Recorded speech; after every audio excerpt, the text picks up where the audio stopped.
नमस्कार. आता आपण पाहत आहोत श्री साई सचरित अध्याय 39. वक्रतुंड महाकाय सूर्यकोटी समप्रभ निर्विघ्नं कुर्मे देव सर्वकार्येषु सर्वदा. गुरुब्रह्मा गुरुर्विष्णू गुरुदेव महेश्वरा गुरु साक्षात परब्रह्म तस्मै श्री गुरुवे नमः.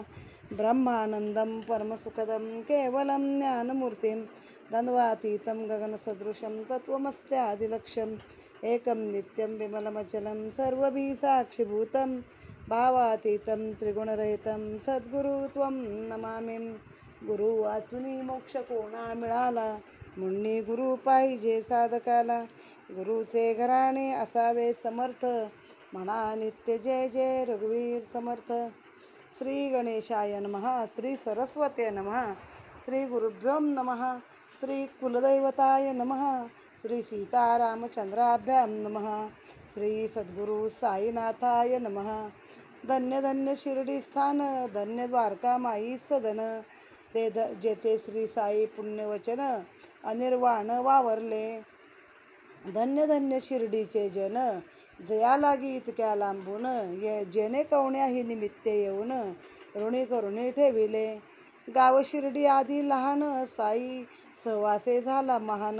त्याचेनी झाला अति पावन, त्याचेनी तीर्थपण तयाला. त्या शिर्डीच्या बायाही धन्य, धन्य त्यांची श्रद्धा अनन्य. नाता दळिता कांडिता धान्य, गाती असामान्य साई ते. धन्य धन्य तयांचे प्रेम, गीते गाती अति उत्तम. ऐकता तयातील काही अनुत्तम, होतसे परम मनात. म्हणून या श्रोतयाप्रती यथाकाळे कथानुसंगती, वावया तयांची जिज्ञासू तृप्ती, देईन विश्रांतीदायकती. शाही निजामशाहीत प्रगट, आम्रतळी मार्ग निकट. धूपखेड्याचे वराडा सकट, शिर्डीचा अवचट पातले. त्या खेड्यातील पुण्यवान चांद पाटील नामाभिधान, तया आरंभी जडले हे निदान. इतरा दर्शन त्याचेनी, कैसी तयाची घोडी हरवली, कैसी साईंची गाठ पडली. कैसी तयांनी चिलीम पाजली, घोडी दिली त्या मिळवून. चांदबाईचे कुटुंबाचा एक भाचा होता लग्नाचा. वधूचा योग जुळला शिर्डीचा, वराड वधूच्या गावी ये. याचे विषय साध्यंत कथा पूर्वीच कथिलिसे श्रोतया करता. तथापि स्मरली प्रसंग उत्पातता, म्हणून पुनरुक्ता तयाची. चांद पाटील केवळ निमित्त, भक्त उद्धाराची चिंता अत्यंत. म्हणून साई हा अवतार धरीत, स्वयच येत की शिर्डीत. जडमूडहीन दीन, व्रत तपसंस्कार विहीन. साळे भोळे भावार्थी जन, कोण साई विण उद्धरिता. 18 वर्षाचे वय, तेथून एकांताची सवय. रात्री कुठे पडावे निर्भय, सर्वत्र ईश्वरमय जासी.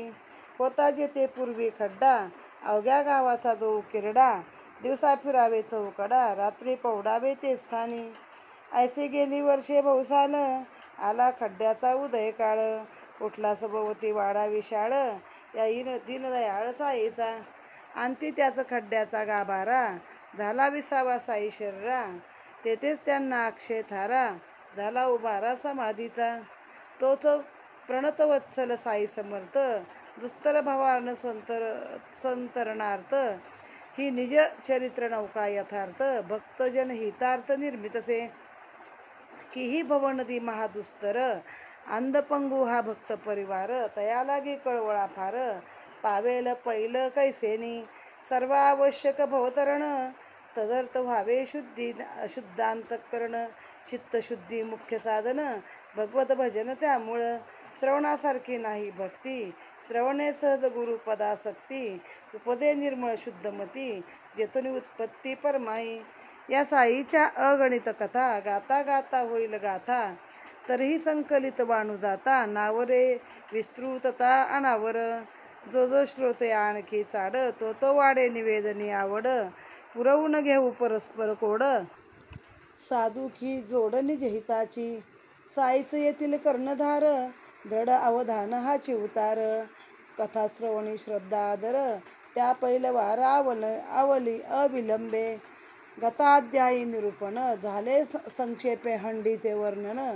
दत्त भक्ती दृढीकरण भक्त संतर्पण नैवेद्य. प्रत्येक अध्याय संपविताना पुढील अध्याय विषय सूचना. होत गेली ऐसी रचना समस्तांना अवगत हे. परिसंपता गत अध्याय नवतील पुढील कथेची सय. साई आठवून देतील जो विषय तोच की अखेय होईल. ऐसे जे होते स्पष्ट कथिले तैसेच साई कृपे जे आठवले. त्याची श्रोतया लागे वाहिले सादर केले ये ठाई. तरी आता श्रोतया प्रार्थना दूर सारून या व्यवधाना. शांत चित्ते या अवधाना होईल मना आनंद.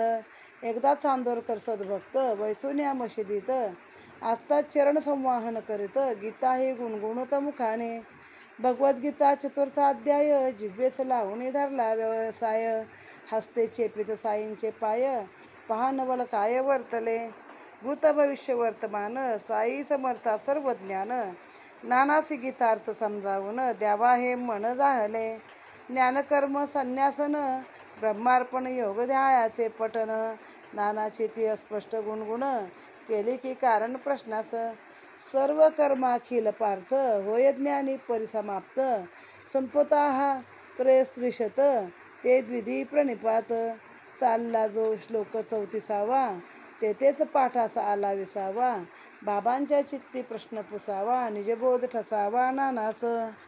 म्हणती नाना काय गुणगुणसी मंद्रे स्पष्ट हळू जे म्हणसी. येऊ दे की ऐकू मसी पुटपुटसी जे गालात. म्हणता बाबा प्रमाण श्लोक म्हणला चारी चरण. बाबा पुस्ती अर्थनिवेदन स्पष्टीकरण पूर्वक. तव ते नाना अतिविनीत बद्धांजली होऊन मुदित. मधुर वचने प्रत्युत्तर देत वदत भगवंत मनोगत. आता हा साई नाना संवाद व्हावया सर्वत्रांना विशद. मूळ श्लोक पद प्रपद करू की उद्भुक्त गीतेतुनी. कळावया प्रश्नाचे वर्म तैसेच संतांचे मनोधर्म. करावा वाटे ऐसा उपक्रम जेणे हे निभ्रम. हात अर्थ आता आदिगिरवाण भाषा दुर्गम. साईच कैसी झाली सुगम. आश्चर्य करती प्रश्न सुधर्म. ज्ञान हे अगम्य संतांचे. कधी अध्ययन केले संस्कृता कधी नकळे वाचली गीता.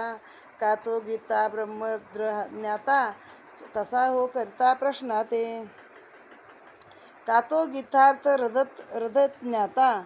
श्रोतीची या समाधाना व्हावी मूळ श्लोकाची कल्पना. म्हणून अक्षरशः भगवंत वचना वदतो जे विवेचना साह्यभूत. त्वदिदी प्रणिपातेन परिप्रश्नेन सेवया.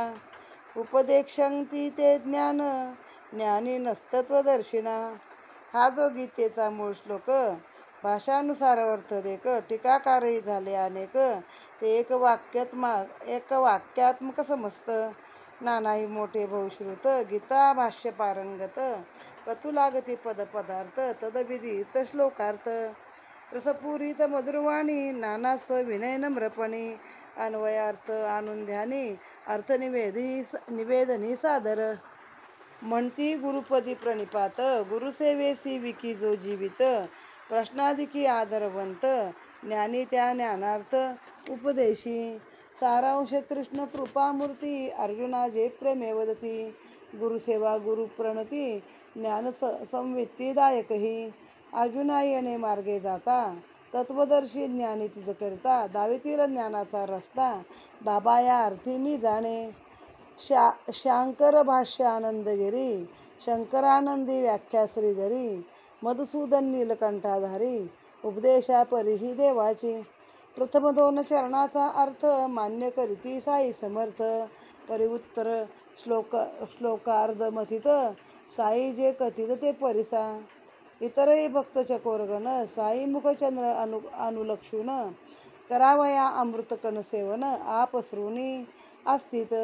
म्हणती नाना तृतीय चरण पुनश्च लक्षात घेई पूर्ण. ज्ञान शब्दा मागील जाण अवग्र आण अर्थास. हे काय मी वदे विपरीत अर्थाचा काय करतो अनर्थ. असत्य काय पुरविल भाष्यार्थ ऐसे निरर्थ ना मागणी. ज्ञानी आणि तत्वदर्शी ज्ञान उपदेशिती जे ऐसे म्हणती. ते ज्ञान अज्ञान पत्तै जय घेसी यथार्थ घेसील प्रबोध. ज्ञान नव्हे बोलाचा विषय, कैसे होईल ते उपदेश्य. म्हणून ज्ञानशब्दाचा विपर्यय करी मग प्रत्ययानुभवी. परिसिला तुझं ज्ञान पदार्थ, अज्ञान घेता काय रे वेचत. अज्ञान वाणीचा विषय होत, ज्ञान हे शब्दातीत स्वय. वार वेष्टी गर्भासी, अथवा मल आदर्शासी. विभूती आच्छिदी वंडीसी, तैसे ज्ञानासी अज्ञान.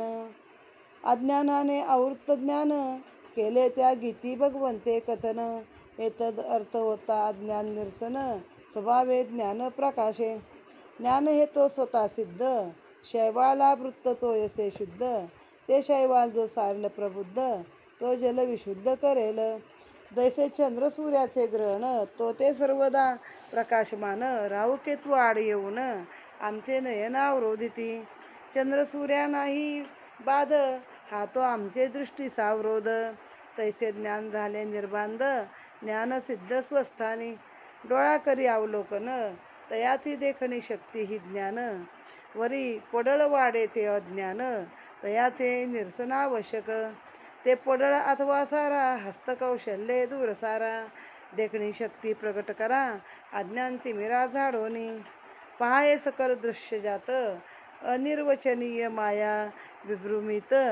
हीच अनादि अविद्या आसक्त, अज्ञान विलासित ते हेच. ज्ञान ही वस्तू जाणावयाची, नव्हे ती विषय उपदेशाची. प्रणिपात प्रश्न सेवा हीची, गुरुकृपेची साधने. विश्वाचे सत्यत्व महाभ्रम, हेचे ज्ञानावरणतम. निरसुनी जावे लागे प्रथम, प्रज्ञान ब्रह्म प्रगटे ते. संसार बीज ते अज्ञान, डोळा पडता गुरुकृपांजन. उडे मायेचे आवरण, उरे जे ज्ञान स्वाभाविक. ज्ञान हे तो नव्हे साध्य, तो ते आधीच स्वयंसिद्ध. हे तो आगमानिगम प्रसिद्ध, अज्ञान हा विरोध ज्ञानाला. देवा भक्ता जे भिन्नपण, हेच मूळ अज्ञान विलक्षण.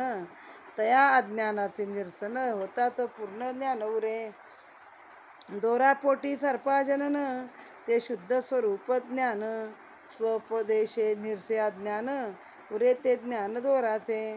पोटी सुवर्णवरी काट, काटा पोटी लखल काट. परतो भावया लागी प्रगट, हव्य वाटाची आवश्यक. म्हणजे अग्नीतच घातलं पाहिजे. सोनं हे शुद्ध आहे, पण मळाने भरले, ते अग्नीत घातल्यावरच पुढे जळाळून येतं. माया मूळ देह जनन, अष्टाधीन देहाचे चलन. द्वंद्वे सर्व द्रष्टाधीन, देहाभिमान अज्ञान. म्हणून जे स्वये निराभिमान, तयान सुख दुःखाचे भान. विरेजे अहंकाराचे स्फुरण, तेच अज्ञान निरास. स्वस्वरूपाचे अज्ञान, तेच मायेचे जन्मस्थान. होता गुरुकृपा माया निरसन, स्वरूपज्ञान स्वभावे. एका भगवत भक्ती विण, किमर्थ इतर साधनी क्षीण.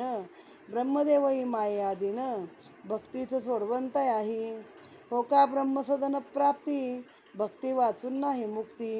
तेथे चुकल्या भगवत भक्ती, पुढे तो पुनरावृत्तीत. तरी भावया माया निरसन, उपाय एक भगवत भजन. भगवत भक्ता नाही पतन, भवबंधही नाही तया. जण म्हणती माया लटकी, परिती आहे महाचेटकी. ज्ञानी आपसवी घटको घटकी, भक्त नाचविती चुटकीवरी. जेथे ठकती ज्ञान संपन्न, तेथे टिकती भाविक जन. की ते नित्य हरिचरणी प्रपन्न, ज्ञानाभिमान धन ज्ञानी. म्हणून व्हावया माया तरण, धरावे एक सद्गुरु चरण. रिगावे तया अनन्य शरण, भव भय हरण तत्काळ. अवश्य येणार होते येवो मरण, परी न पडो हरीचे विस्मरण. इंद्रिय आश्रम वर्णाचरण, चित्ते हरिचरण चिंतावे. रथ जुंपल्या हई, तैसेच हे शरीर इंद्रियी. मनाच्या दृढ प्रग्रही, बुद्धी निग्रही हस्ती जे. म्हणजे जसा घोडा रथाला जुंपला, तसं मनुष्य हा शरीररूपी रथाला आत्मा जुंपलेला आहे. तर मग त्या बुद्धीनं आपल्या त्या सगळ्या इंद्रियाचा निग्रह केला पाहिजे आणि ते रथ चालवला पाहिजे. मनसंकल्प विकल्प भरी, धावे यथेष्ट स्वेच्छा विहारी. बुद्धी त्या निज निश्चय निवारी, लगाम आवरी निज सत्ता. बुद्धीसारखा कुशल नेता, ऐसा सारथी रथी असता. रथ स्वामीसी काय चिंता, रथ चित्ता स्वस्त चित्ता व्यवहारे. म्हणजे रथ कसा कुठेही जातो, तसा आपल्या मनाचा वारू, मनाचा घोडा आहे, तो कुठेही उधळतो. पण मग मन आणि बुद्धी वेगळं आहेत ना. मन, बुद्धी, अहंकार. मग त्या बुद्धीनं जर त्याला लगाम घातला, म्हणजे आपलं जी सतसत विवेक बुद्धी आहे ती जागी ठेवून आपण त्याला लगाम घातला, तर तो घोडा आपल्याला अवरोध करता येईल, मग थांबवता येईल. मग एकदा बुद्धीसारखा कुशल सारथी आपला असला, सद्बुद्धी चांगली बुद्धी, तर आपल्या रथस्वामीला म्हणजेच आपल्या देहाचा जो आपला रथ धावतोय त्याला चिंता नसते. देहगत सकल कार्य, हे बुद्धीचे निज कर्तव्य. ऐसी मनासी लागली सवय, सर्व व्यवहार हितमय. शब्दस्पर्श रूपादी विषय, येणे मार्गे लागल्या इंद्रिय. होईल व्यर्थ शक्ती क्षय, पतन भय परोपरी. म्हणजे शब्द, स्पर्श, रूप, रस आणि गंध हे आपल्याला ज्ञान होतं आपल्या पंचेंद्रियामुळं. कानाने शब्द ऐकतो, डोळ्याने रूप पाहतो, त्वचा स्पर्श मागते, जिभेने आपल्याला चव कळते, नाकाने वास येतो. मग हे आपल्याला सगळं चांगलं पाहिजे असतं, मग त्यातच आपलं इंद्रिय अडकून राहतात सगळी. अशा व्यक्तींचं पतन भय, म्हणजे चांगले चांगले साधू, योगी, ज्ञानमय असणारे लोकसुद्धा ह्याच्यामध्ये त्यामध्ये अडकतात. शब्दस्पर्श रूपाधिक, पंचविषयी जे सुख, तेथे अंती सकळ असुख. परम दुःख अज्ञान, शब्दाविषयी विषया भुले हरिण. म्हणजे ही जी पंचसुखं आहेत तिथं आपल्याला अंती आपल्याला दुःख होतं, त्यामुळे आपण त्यातच अडकतो. शब्दविषया भुले हरिण, अंती वेचे आपला प्राण. स्पर्शविषया सेवी वारण, राहे आकर्षण अंकुशे. रूपविषया भुले पतंग, जाळून निम्मे आपले अंग. मीन भोगी रस विषय भोग, मुके सवेग प्राणास. गंधा लागी होऊनी गुंग, कमलकोशी पडे भृंग. एकेका पायीत का प्रसंग, पाताचा संग भयंकर. आपण तर पाचीलाही बोलतो. पहिलं काय, शब्द, शब्दाला हरिण बोलतं. म्हणजे काही ते शिळ मारली, काही शब्द काढले पारद्यानी, तर ते हरिण जवळ येतं आणि मग त्याचा प्राण जातो, शेवटी तो पकडतो त्याला. स्पर्शविषयाला हत्ती बोलतो. मग आता स्पर्शविषयाला कसा बोलतो हत्ती, तर हत्तीला पण कसं एकमेकाच्या सोबत राहायला लागतं त्यांना. मग त्यामध्ये एकमेकाला सोडून राहिले नाही तर ते सगळे असे ग्रुपनी सापडतात. तिसरा आहे रूपविषयाला पतंग बोलतो. रूप म्हणजे अग्नी, अग्नी दिसायला देखणा ना, तेजाळ. पतंग त्याच्यावरती उड्या मारतात आणि पतंग आपला जीव घेतात, म्हणजे जातो जीव. आणि रसविषय म्हणजे पाण्यामध्ये मासे, ते भोगतात रसविषय, ते त्यात सापडतात. गंधालागी गुंग होऊन काय करतो, भुंगा कमळामध्ये अडकतो. मग आपल्या माणसाला तर त्या पाचीचा त्रास आहे, हे तर प्राण्यांचं दाखवलंय. ही तो स्थावर जलचर पंखी, ययाची दुःख स्थिती देखो देखी. ज्ञाते मानवई विषयोन्मुखी, अज्ञान आणखी ते हे काय. अज्ञान नाशे विषय विमुख, होता होईल उन्मनी हरिक. जीवज्ञान स्वरूपोन्मुख, जीवज्ञान स्वरूपोन्मुख. आत्यंतिक सुख लाभेल, चित्ते करा हरिगुरु श्रवण. श्रवणे करा चरित्र श्रवण, मने करा ध्यानानुसंधान. नामस्मरण जिव्हेने, चरणी हरिगुरु ग्रामगमन. घ्राणी तन निर्माल्य घ्राणन, हस्ती वंदा तयाचे चरण. डोळा घ्या दर्शन तयाचे. मग ही जी पाचही इंद्रिय आहेत आपली, नाक, कान, डोळा, त्वचा, हे जे आहे ते आपण चांगल्या कामी जर लावलं की डोळ्याने देवाचं दर्शन घ्यायचं, हाताने गुरुलाच वंदन करायचं, नाकाने त्या गुरुचं जे अंगावर निर्माल्य व्हायलंय त्याचा वास घ्यायचा, जिभेने गुरुचं नामस्मरण करायचं, पायाने कुठं जायचं, गुरुच्याच रस्त्याला जायचं. तर हे सगळं चांगल्यासाठी वापरून तुम्ही त्यातनं अज्ञानाच्या खाणीतून बाहेर येऊ शकता आणि मग मिळतं उरलेलं असतं ते पूर्ण ज्ञान असते. अशा या सकल इंद्रिय वृत्ती तया कारणे लाविता प्रीती. धन्य त्या भक्ताची स्थिती, भगवत भक्ती काय तुझी. सारांश समूळ अज्ञान खाण, उरे ते ज्ञान सिद्ध जाण. ऐसे या श्लोकाचे हृदयगत अर्जुना, श्रीकृष्ण राणा सुचवी. आधीच नाना विनय संपन्न, परसुनी गोड हे निरूपण. पायी चालून घालून लोटांगण, वंदिले चरण दो हाती. म्हणजे त्या श्लोकाचा अर्थ हा बाबांनी सांगितलेला आहे.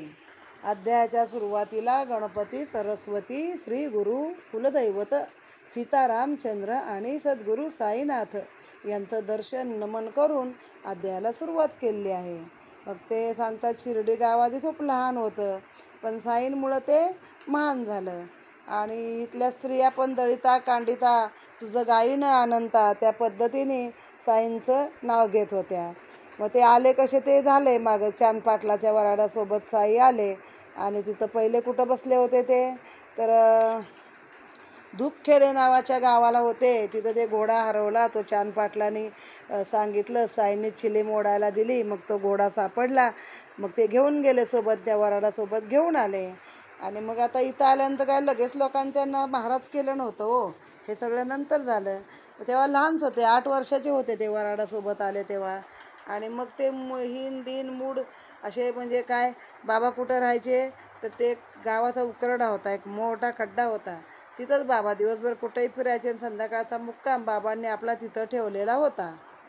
त्यांचं म्हणणं हा चांदपाटील एक निमित्त आहे, पण जे जड मूड हिंदीन माणसं आहेत त्यांचा उद्धार कोण करणार.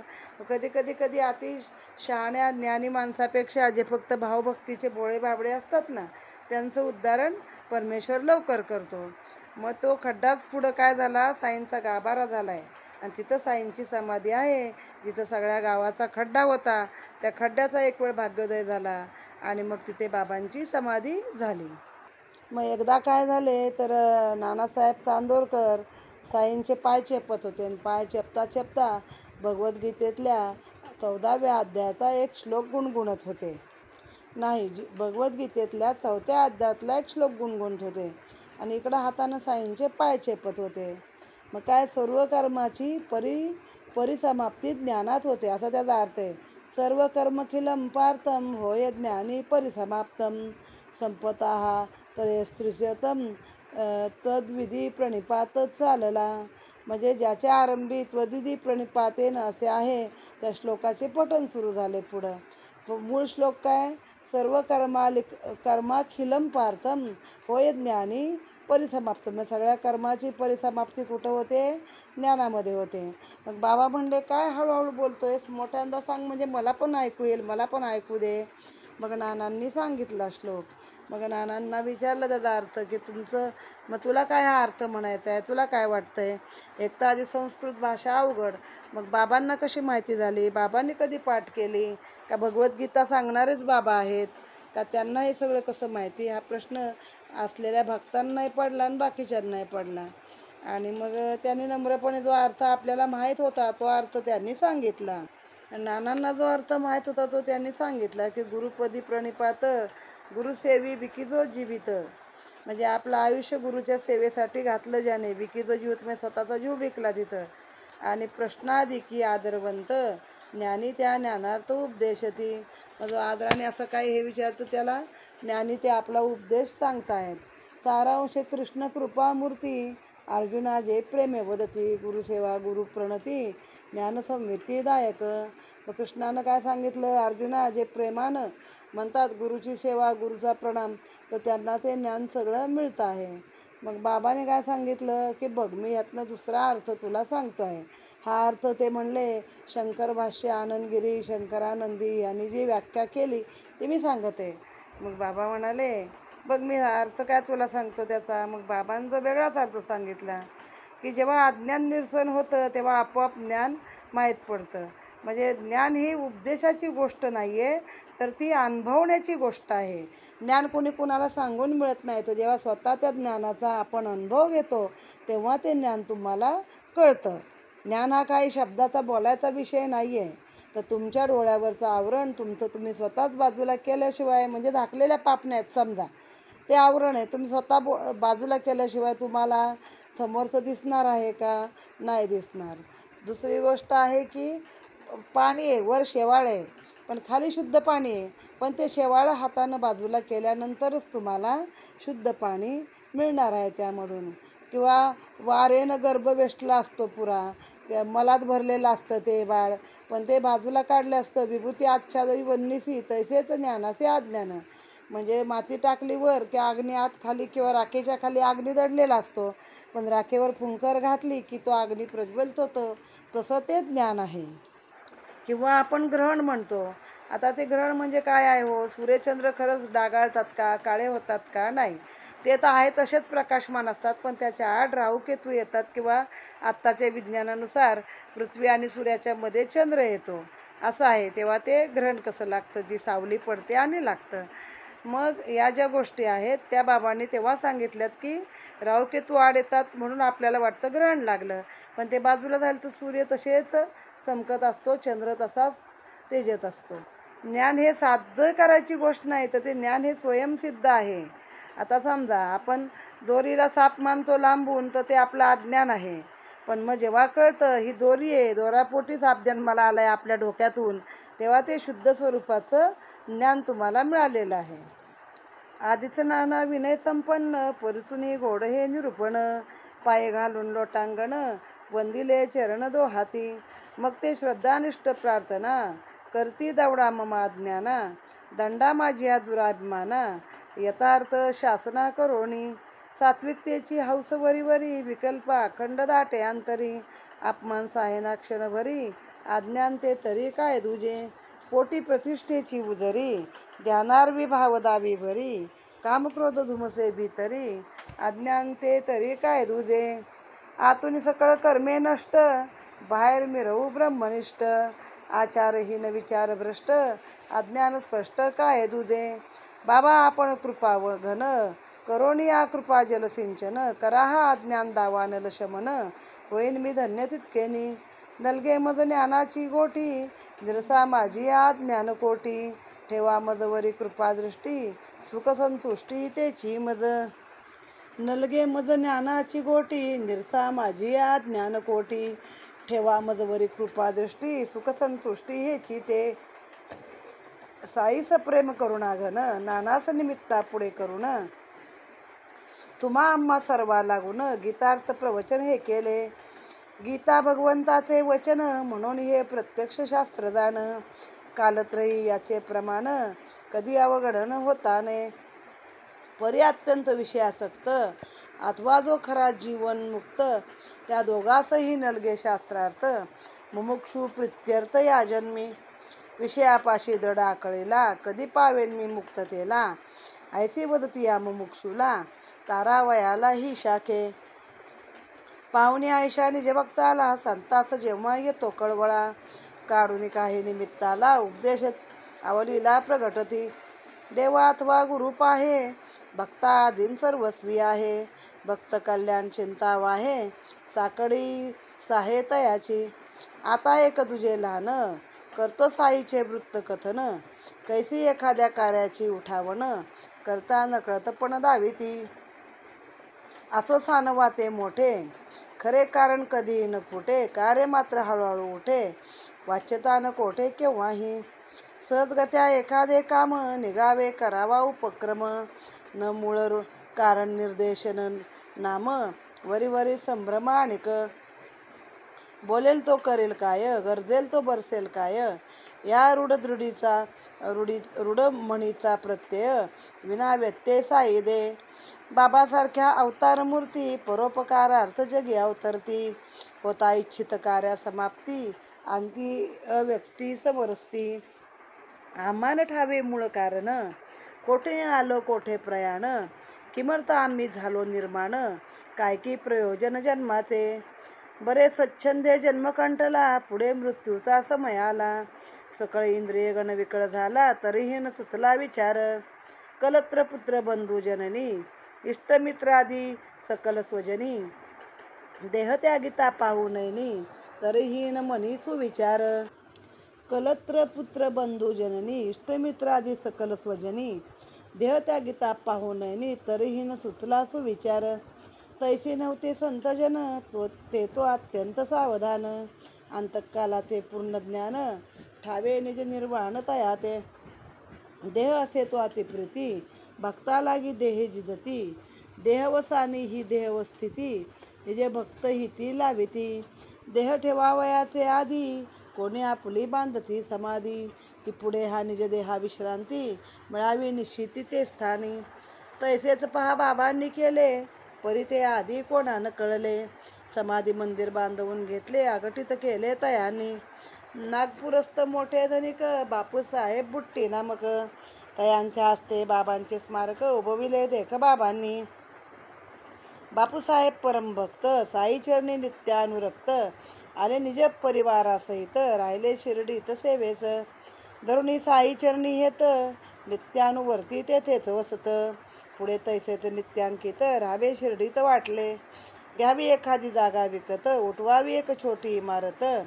स्वतंत्रपणे बसावे तेथ आले की मनात तयांच्या. येथे हे पेरले मूळ बीज त्याचाच वृक्ष हे मंदिर आज. दृश्य स्मारक भक्त काज साई महाराज प्रेमाचे. कैसा कैसा याचा उभारा झाला उपक्रम कवण्या प्रकारा. कैसा हा आला आकारा वृत्तांत सारा अवधारा. विचार हे ऐसे चित्ती दीक्षितांची या माडीवरती. बापूसाहेब निद्रिस्त स्थिती दृष्टांत देखती मौजेचा. तेथेच एका बिछाण्यात माधवराव असता निद्रिस्त. तयासही तोच दृष्टांत परमविस्मित दोघेही.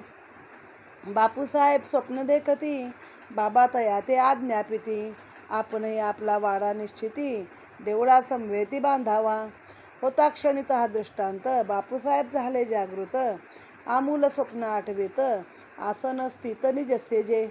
इकडे आयसे चालले असता माधवराव ऐकले रडता. बुट्टी तयास जागे व्हाव रडता निद्रित अवस्था मावळली. का हो आपण का रडत होता ऐसे माधवरावास पुसता. म्हणती श्रीचे प्रेम उद्धार परिसता. प्रेमेद्रोक्ता पावलो. बाष्प गदगद झाला कंठ नयनी आसवे वाहिले उद्धट. प्रेमनावरे आवरिता उत्कट झाले परिस्फुट रुदनात. येऊनी बाबा माझ्या निकट आज्ञा दिली मजला स्पष्ट. वाडा देऊळ होऊ द्या प्रगट पूर्वीन अभिष्ट सर्वांचे. बापूसाहेब अंतरी विस्मित दोघा लागी एकच दृष्टांत. मन झाले संशय रहित कार्यार्थो उद्भत निश्चित. बुट्टी स्वयगर्भ श्रीमंत वाडा देऊळ बांधू समर्थ. माधवराव केवळ सुखवस्त एकच दृष्टांत उभयाते. परस्पराची स्वप्ने जुळली परमानंदा भरती आली. रूपरेषा निश्चित केली योजना अनुमोदली काकांनी. असं उदयक प्रातःकाळी तिघेही असता बाबांजवळी. बाबा नित्य प्रेम समेळी मुख न्याहाळीत श्यामाचे. श्यामावदे देवा हा खेळ काय आहे तुझा कळ. झोपडीनं घेऊ देशी निश्चळ तेथे आम्हा ते बरळविसी. तेव्हा बाबा ते परसुनी हस्त ठेविता आपले कानी. वदता आम्ही आपले ठिकाणी म्हणत कोणी काहीही. असं मग ती पूर्वोक्त योजना मांडली बाबांची अनुमोदना. तत्काळ झाली बाबांची अनुज्ञा समंदिर सदना बांधावया. माधवरावांनी बांधली कबर झाला तळमजला तळघर. त्याचेच हातून झाली विहीर काम हे येथवर पोचले. लेंडीवरी जात असता अथवा तेथून मागे परतता. खिडक्या बाऱ्या दारे बसविता बाबा उत्सुकता अवलोकित. वदत करुणी तर्जनीवरी येथे द्वार येथे बारी. येथे पूर्वे सकाळा गॅलरी शोभा बरी दिसेल. पुढे कार्यकारण निमित्ते बापूसाहेब जोगांचे हस्ते. पुढील काम होणार होते मग ते त्या ते सोपविले. ऐसे काम होता होता स्फुरण झाले बुट्टींच्या चिंता. यातची एक गाभारा धरता मुरलीधर स्थापिता येईल. कल्पनेचा झाला उदय परिण पुसता बाबांचा मनोदय. बुट्टीनं आरंभित काही कार्य विना गुरुवरे आज्ञापन. हातो त्यांचा नित्यनेम अनुज्ञा बाबांची हेच वर्म. नाही ऐसे एकही कर्म त्याविण उपक्रम जयाते. किमर्थ व्हावे मध्ये दालन काय आहे त्याचे प्रयोजन. दोन्हीकडले भिंती पाडून करावे स्थापन मुरलीधरा. दालनाचे व्हावे देवालय बापूसाहेब यांचा मनोदय. परिपुसावा बाबा आशय असल्यास निसंशय करावे. म्हणून बदले माधवरावा आपण बाबांचा विचार घ्यावा. मग पुढील आक्रम योजावा रुचेर देवा तैशा परी. बाबा फेरीवर असता वाडियाच्या सन्निध येता. द्वारा निकट स्वारी परतता काय पुसता शामराव. देवा बापूसाहेब वदती दालनाच्या दोन्ही भिंती पाडून तेथे स्थापू प्रीती. कृष्णमूर्ती मुरलीधरा मध्यभागी चौक साधून करू तेथे सिंहासन. वरी मुरलीधर विराजमान शोभायमान दिसेल. ऐसे बापूसाहेब योजिती परी पाहिजे आपली अनुमती, देऊळ वाडा दोन्ही ये रीती, हातोहाती होतील. ऐकून ही श्यामाची युक्ती, बाबा आनंदे बरे म्हणती. देऊळ पूर्ण झाल्यावरती येऊ की वस्तीस आपणही, लावणी वाडियाकडे दृष्टी, बाबा करत मधुर गोष्टी. वाडा पुऱ्या झाल्या पाटी, आपले साठीच तो लावू, आपण ते बोलू चालू, तेच आपण अवघे खेळू. प्रेमे आपण आपणा कवटाळू, भोगू सुकाळू आनंदाचा. असो ते श्री साई प्रत, माधवरावजी ऐसे पुसत. ह्याची जरी अनुज्ञा निश्चित, पायासी मूर्त करू की. बरी आहे ना देवा वेळ, फोडावया आणून नारळ. फोड फोड म्हणता तत्काळ, आणून श्रीफळ फोडले. असं पुढे झाला गाभारा, मुरलीधर देवाचा चौथरा. मूर्ती ही एका कारागिरा, सोपविले की करावया. पुढे आली आयसी वेळ, बाबांशी झाले दुखणे प्रबळ. निकट पातला अंतकाळ, अंतरी तळमळ भक्तांच्या. बापूसाहेब अस्वस्थ चित्ती, आता पुढे या वाड्याची स्थिती. काय होईल नकळे निश्चिती, म्हणून खंती उद्भवली. इथवर बाबांचे पाय, मंदिरास या लागतील काय. लाखो रुपयांचे झाले व्यय, अंती व्यत्यय पातला. बाबांनी देव ठेवल्यावर, कशास मुरलीधरास वा घर, कशास वाडा अथवा मंदिर. दुश्चिता अंतर्बुद्धीचे, पुढे कर्म बुट्टींचे, पुढे कर्मधर्म संयोगे, अंतसमय साई नियोगे. झाले वाड्याची या मधभाग्ये, मनाजोगे सकळांच्या. मजला वाड्यात द्या ठेवून, हे अंतकाळीचे बाबांचे वचन. निघता बाबाची या मुखातून, झाले निश्चिंत मन सर्वांचे. मग ते पवित्र साई शरीर, झाले गाभारी या माझी स्थिर. वाडा झाला समाधी मंदिर, अगाध चरित्र साईंचे. धन्य भाग्य त्या बुट्टींचे, जयाची या ग्रही स्वसत्तेचे. विसावे शरीर साईंचे, नाम जयाचे अतित पावन, पतित पावन. असो ऐसी ही कथा पावन, परसोनी होती श्रोते सुख संपन्न. हेमाड साईनाथासी शरण, सोडीन चरण क्षणभरी. घडवत भोग इष्टनिष्ठ, साई एक राखिता संतुष्ट. वर्तता मागे येतोपदिष्ट, लादेला अभिष्ट अचूक. कथा वक्ता आणि वदन, जेथे साई समर्थ आपण, तेथे हेमाड कोटील कवन. उगाच टोपण नावाचा, म्हणून पुढे होईल प्रेरणा, तैसीच कथा होईल श्रवण. वेळी जी होईल रचना, तियेची विवंचना आज का. स्वस्ती श्री संत सज्जन प्रेरिते, भक्त हेमाड पंत विरचिते. श्री साई समर्थ सच्चरिते, गीता विशिष्ट श्लोकार्थ निवेदन, तथा समाधी मंदिर निर्माण नाम. 49 तमोध्याय गोढा संपूर्ण. श्री कृष्णार्पण नमस्तु. श्री सद्गुरु साईनाथार्पण नमस्तु. मग तो गीतेतला अर्थ जेव्हा नानांनी सांगितला आणि साईंनी त्यांना त्याचा अजून एक अर्थ लावून सांगितला, मग नानांनी पाय धरले की बाबा मला काय ज्ञानाचं कुठलं काय माहीत नाही, पण तुम्ही माझं अज्ञान निरसा, मला ज्ञान द्या. तुमचं करुणावचन, तुम्ही करुणा घन व्हा, मेघ व्हा, आणि आमचं अज्ञान सगळं आहे त्या अग्नीला, आमच्या अज्ञानरूपी अग्नीला जाळून टाका. आता हे भगवंताचं वचन आहे तर ते कधी अवगणना त्याची होत नाही. पण अत्यंत विषयासक्त माणसं आणि अत्यंत वैराग्यवाली माणसं, ह्या दोघांना पण कुठला शास्त्रार्थ वगैरे लागत नाही, तर त्यांना मूळ ज्ञानच त्यातलं पाहिजे असतं. तर असं सांगितलेलं आहे. आणि हा विषय इथं संपल्यानंतर आता पुढं एक कथा दुसरी सांगितली, लहान मोठी कुठली असू द्या. तर आपण मनुष्य जन्माला येतो, पण आपल्याला काही झालं, आयुष्य सगळं आपण भोगलं, सगळ्या गोष्टी झाल्या, पण आपल्याला काय मरणाची वेळ येईपर्यंत समजत नाही की आपलं मरण आता आलेलं आहे बाबा. आणि आपलं लक्ष शेवटपर्यंत पुत्र दारा म्हणजे काय, धन संपत्ती, बायको, आपले बंधू, आपले नातेवाईक, आपले आई, आपलं कोण असेल त्याच्यामध्येच आपलं अडकलेलं असतं. कलत्र पुत्र बंधू जननी इष्टमित्र. पण आपल्याला काय शेवटपर्यंत हे समजत नाही की आपलं आता देहावसान होणार आहे. पण संतांना हे कळलेलं असतं. संत आधी लोकांना तसं बोलून दाखवतात काहीतरी कृतीमधून. म्हणजे आतापर्यंत जेवढ्या पण संत कथा, मी आता आनंदमूर्ती रघुनाथ स्वामींचं चरित्र आहे, सगळ्याच संतांचं बाकीचं आहे, पण त्या सर्वांना आधी समजलं होतं की आता आपलं ह्या तारखेला आपलं कार्य संपलं आणि आपण आता देह ठेवणार आहोत. मग कोणी आधीच आपली समाधी वगैरे बांधून घेतात, तसं बाबांनी पण आपलं समाधी मंदिर बांधून घेतलेलं आहे. मग एकदा बापूसाहेब बुट्टी हे जे साईचे परम श्रीमंत धनिक असे होते, आणि ते दीक्षित आणि श्यामा म्हणजे माधवराव देशपांडे तिघंजणं त्या दीक्षितांच्या वाड्यावरती बसलेले होते, झोपलेले होते. तर तेवढ्यामध्ये त्यांच्या मनात आधी आलं होतं आता ते आपलं घरदार तिकडचं परिवार सगळं घेऊन शिर्डीच येऊन राहिले होते. तर मग एखादी जागा इथं बघावी आणि आपण इथंच राहावं असा आधी मनामध्ये विचार आला.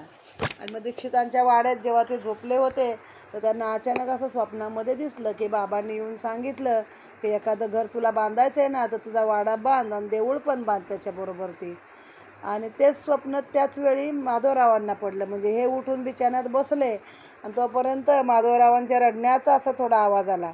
मग त्यांनी त्याला उठवलं, काय झालं हो, कशाला रडताय? मग ते जागे झाले, म्हणले की मला प्रेम आलं साईंचं, साई मला स्वप्नात दिसले आणि साईंनी सांगितलं की माझ्यासाठी एखादं घर बांधा, म्हणजे मी पण त्यात येऊन माझ्या सकट राहायला याल म्हणे, अशी आज्ञा दिली स्पष्ट बाबांनी माझ्याजवळ येऊन. आणि म्हणून म्हणे मला पण ते आनंद आवरेना, ते आनंदाने डोळ्यातनं अश्रू आले. दोघांना पण प्रश्न पडला की एकच दृष्टांत बाबांनी आपल्याला दिलेला आहे. आता बुट्टी स्वतः गर्भश्रीमंत होते, वाडा बांधायचा तर एकटे पण बांधण्यास समर्थ होते. माधवराव केवळ सुखवस्तू होते, म्हणजे फार पैसेवाले नव्हते, पण मदत करून एकमेकाला ते बांधू शकत होते. मग दोघांची मन जुळली. काका दीक्षितांना पण सांगितलं, पण ते म्हणले आपण बाबांना विचारल्याशिवाय यातलं काही करायचं नाही. ते कोणत्याही गोष्टीला बाबांचा पहिला हे घेत असत, अनुमोदन घेत असत आणि मग ती गोष्ट पुढे करत असत.